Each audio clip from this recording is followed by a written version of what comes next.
A special thank you to each of our subscribers who make this channel possible. Here's today's story.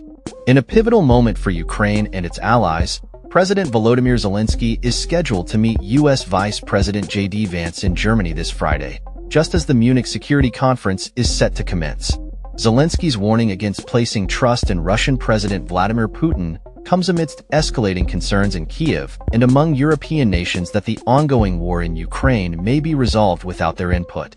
This meeting follows a significant shift in diplomatic dynamics, sparked by recent talks between U.S. President Donald Trump and Putin, which have sent shockwaves through Ukraine and NATO countries nearly 3 years after Russia's full-scale invasion began. Trump's announcement of an impending start to peace talks and friendly exchanges with Putin marks a dramatic change in the geopolitical landscape, especially after years of Putin being largely isolated on the international stage.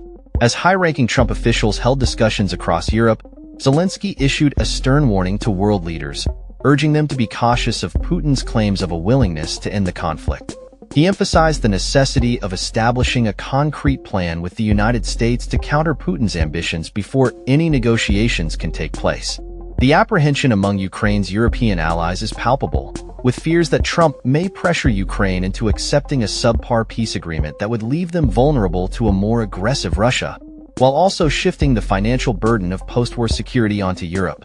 Many European leaders, diplomats, and military officials gathered in Munich expressed deep concerns about the widening rift between transatlantic allies and the potential implications for the post-World War II international order. The new U.S. administration has indicated that Ukraine may need to cede territory to Russia, deeming NATO membership for Ukraine as impractical.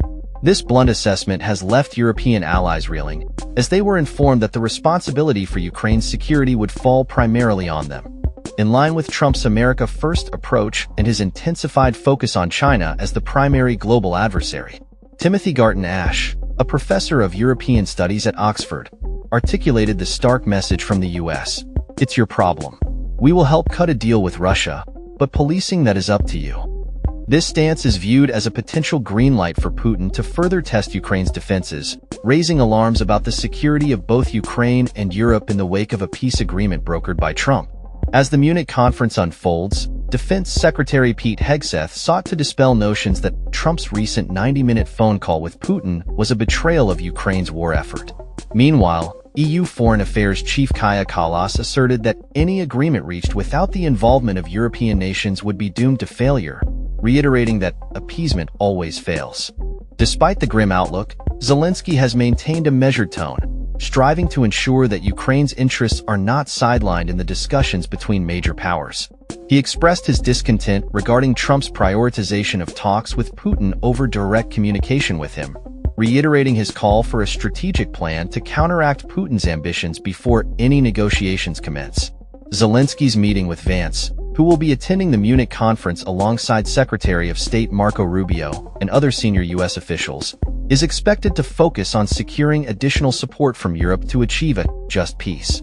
Trump announced that high-level people from Moscow, Kyiv, and Washington would convene in Munich, although the Ukrainian presidency indicated that they do not anticipate participating in discussions with Russian representatives at this time, stating that, for the moment, there is nothing on the table. German Chancellor Olaf Scholz has firmly rejected any notion of a dictated peace, while Defense Minister Boris Pistorius expressed regret over Washington's early concessions to the Kremlin. The ongoing conflict in Ukraine represents the largest military confrontation in Europe since World War II, and the events of this week have prompted alarming historical comparisons. Kallas's reference to appeasement resonates deeply, as Munich is historically linked to the 1938 agreement between Britain, France, and Italy, which saw Czechoslovakia surrender border regions to Nazi Germany.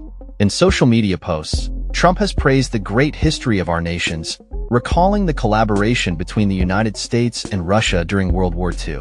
Ukraine's Foreign Minister Andriy Sybiga remarked that the Russians are trying to prolong the post-Yalta mentality, alluding to the historical conference where world leaders divided territories after the war. Security measures at the Munich conference are heightened, particularly following a recent car ramming attack that injured 30 individuals, with an Afghan asylum seeker arrested in connection with the incident. As the world watches closely, the outcomes of these discussions could have far-reaching implications for the future of Ukraine and its allies. That's all for this story. We upload videos every day covering many different subjects, so hit that subscribe button to stay informed. Thanks for watching.